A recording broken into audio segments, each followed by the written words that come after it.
Alright, y'all, so we out here getting ready to plant up these Calamondin seeds. So I got my soil here. Most of this is worm castings.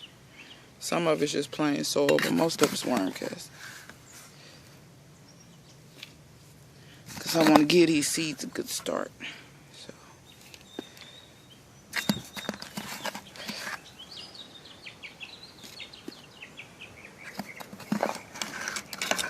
I'll come back here. Alright. And you can see this is pretty loose stuff. Because I don't want the seeds to have to fight to germinate. Ants, and go ahead and kill you before you bite me. So I had my seeds soaking in a little bit of peroxide. I'm going to pour these over in here. They actually look like they plumped up kind of nicely. And yeah, this is a lot of seeds. I'm not sure how many will germinate. These seeds not old though. So, I mean, all of them might germinate. I don't know. But I ain't going to use rocket science here. I'm not going to be super precise. I'm going to spread them out, you know, so they're not just all clumped on top of each other. But,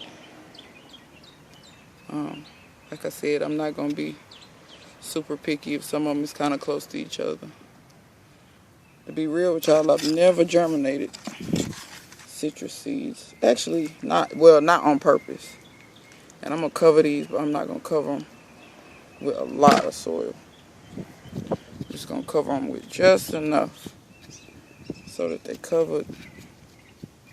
Tap them down a little bit so they get good contact with the soil. I think I kind of still see one or two that was still. Alright, y'all. Then I'm going to water these in.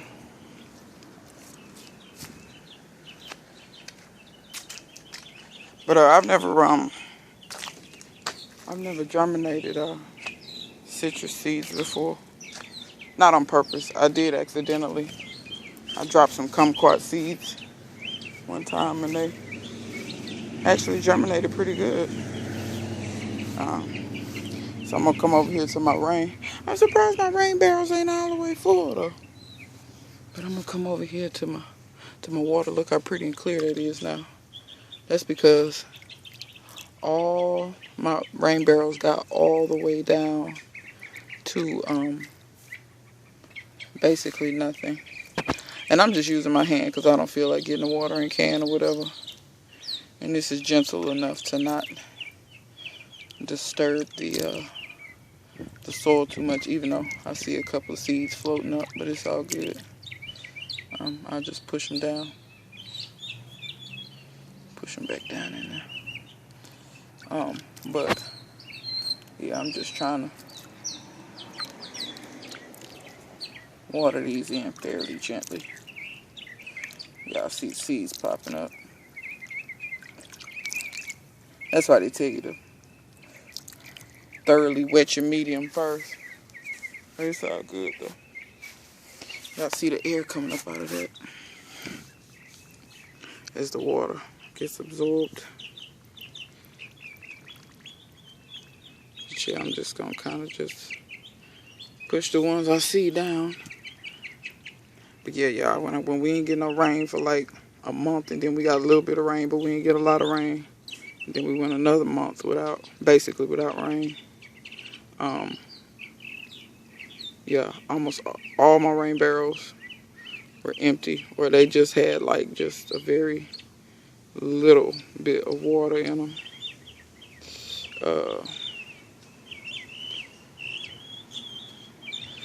So I'm just glad that we got some rain and now my barrels got some water in them again.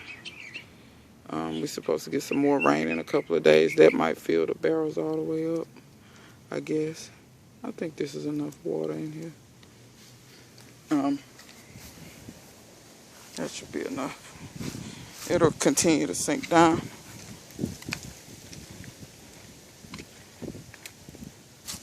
I'm actually gonna set these in the sun right there. So Let's see what's going on in the garden.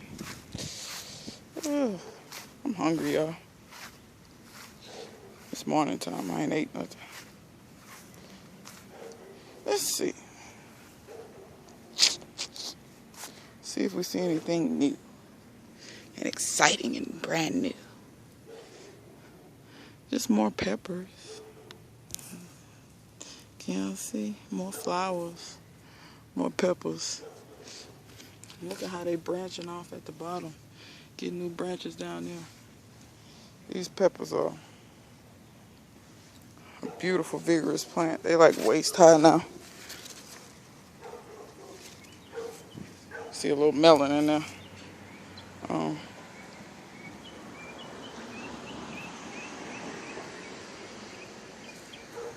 I've just been pretty much letting the bees do their thing. I think that melon got pollinated by bees. I haven't been out here hand pollinating anymore. I've just been kind of letting the bees handle it. And if any more melons take, they take. There's another female right there. I saw another female the other day. But honestly, I think this bush, vine has all this gone. But I don't see there's another one. You don't really know if they're going to take until they get big. But here's the one we know took. It's still chilling in there. My other one is still up on top up here. It's kind of windy today. The wasps having a problem flying around. But here's the other one that we know took. So that one's up there. And I still got this one that's kind of dangling off to the side somewhere if I can see it. It's hard to spot these melons because it's so green in here and lush. But that tomato took. If y'all can see that. This is the tomato plant.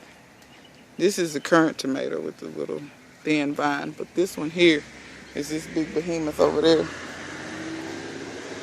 So these are setting. See how the current tomatoes. This is how they usually do. They usually do like a little trellis, like, of about 7 to 8 tomatoes in a row. So they look a lot like a little cherry tomato, but that's why you get such good yields off of them when they're actually setting fruit. The bigger fruit that was in the middle of here, y'all can see it's getting some nice size. This one, oh, it's so many leaves, y'all. It's a jungle, I'm sorry. That one's getting a good size. I see some female melons in here. Let's see, can y'all see that one? We don't know if it got pollinated or not. It don't really matter to me at this point. So, can y'all see how pretty this plant is, though? It's just green all the way through. And the vines have come out of the top of the trellis. They going all the way back down. And now they're starting to come back up. And it's the current tomato. It's pretty, too. It don't hardly have no brown in it. You can look in there and see the really old stuff. And I usually rip this stuff off to get a little bit more airflow. But, y'all, I don't have blight problems. I really don't. I haven't had blight problems since I stopped using hose water. These are poblano peppers. And every day I come out here and thin them because they're way too close to each other. And it would be nice if I could get maybe 1 or 2 poblano peppers before it's too cold. That would be cool, right? I'm sorry, y'all can't see what I'm doing. I'm thinning over there. But, yeah, I'm really, ruthlessly thinning these. If the seeds came up late, and this was just a store-bought poblano that I just threw peppers over in here. And I usually don't thin nothing, but I threw all the peppers in one spot, and it's no choice for me to thin them because they're not going to grow like this. They're not going to have any success growing like this. Growing all on top of each other. So, there you go. That's my little thinnings for today. All of those. So yeah, I'll probably get this thinned down to, I don't know, 3-4 plants. But you can see some of them got their true leaves on them. Some of them look better than others, which is why I'm pulling stuff. Because I don't even want to waste my time with stuff that don't look too hot. That don't even have true leaves.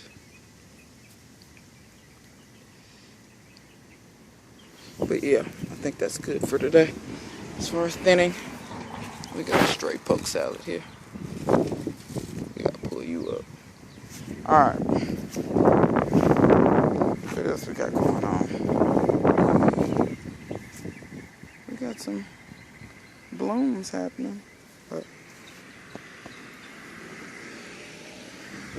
let's see if any more of my peas. We got some peppers in here. And this has a worm on it. Get you out of there. This has a worm on it. Get you out of there. So that the birds can have their way with you.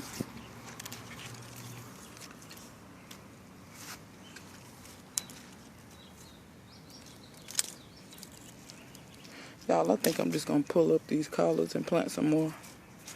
I don't know. When I got enough seeds, it's like there's no point in me fighting with this like this. Look. Y'all see what I'm talking about? That's like 6 worms right in a row. There go another one. There go another one.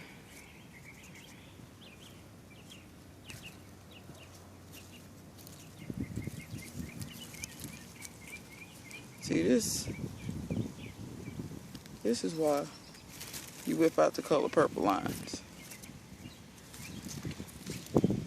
Because this is just, you know, that's why I said I might just pull. They're really not, and I'm going to tell you another reason why I want to pull them. It's in the middle. They're really not putting on no more leaves. Let me see something. We're going to try something. And if I kill them, so be it. I'll rip them out. Boom. I just broke all the leaves off. So, and I'll compost those. We're going to see what's up. This one kind of did the same thing. In the middle, it's not really, well, no. This one's still putting on new leaves. So, this one can stick around. But look at that, though. That whole branch broke off. See? Y'all see what it's doing? The middle got damaged. And it's like, but I will give you this much. Even though the middle got damaged, it's still trying to grow, though. It's still trying to produce. I mean, you know, those are good genetics. You have to look at stuff like that when something is damaged and it'll still try to spring forth new life. You got to look at that as a good thing, because some plants will put on damage. You see how this is just breaking off, and it's all breaking off where it's rotted at. What I'm gonna do, y'all, because I broke all that off. This is what I'm gonna do. I'm going to see if it resprouts anything down there. If it doesn't, I pull it. I got seeds, not a big deal. I can just throw seeds down. Here's a bean plant here. That itty bitty thing. And then I got some itty bitty stuff germinating. I don't know what it is. I think this is a bean plant over there too. But I'm not sure. And I don't know if y'all can see them things flying around. It's whitefly in here. I don't think I've ever had whitefly, really. Not really. I don't think so. Look at these. They grow kind of quick, don't they? That's a either a Wando or a Little Marvel. Same with that. Wando or Little Marvel. Same with this. Wando or Little Marvel. So those are all sugar snap peas. Oh, here's one here. Doo-doo. You just have to look, and if y'all are wondering what this is garlic. That was my finger, but this is garlic. Here's a pea here coming up, I think. Yep. There's a pea right there coming up. But it looks like it got damaged at the root by something. Like right after it sprouted. And then here's some more garlic. I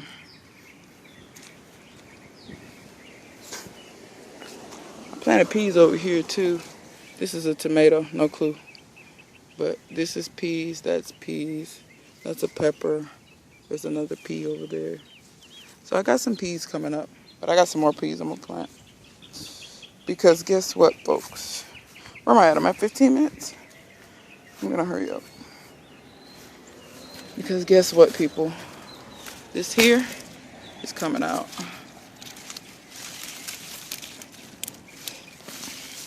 These peas here. Look at this. That broke off, but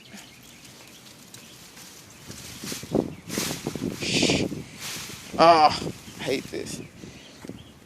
I just love vining plants. All I'm gonna do is I'm gonna cut it because I don't want to rip all this down.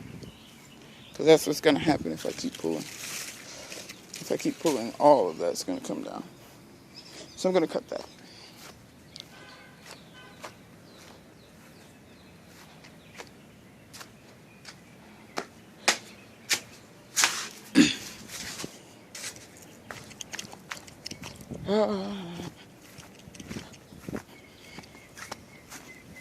I'll try to hurry up, y'all, because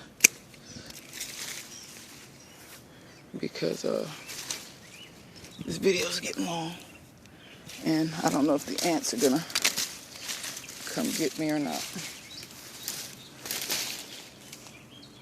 But yeah, the peas have got to go, and I'm gonna plant something else in here. The peas are just basically, now they're just covered with aphids and they're not doing anything. And plus it's getting cool. They don't really like it when it's cool like that. Look at the roots. Look at our.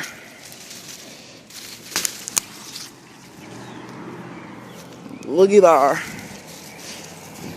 But y'all can see.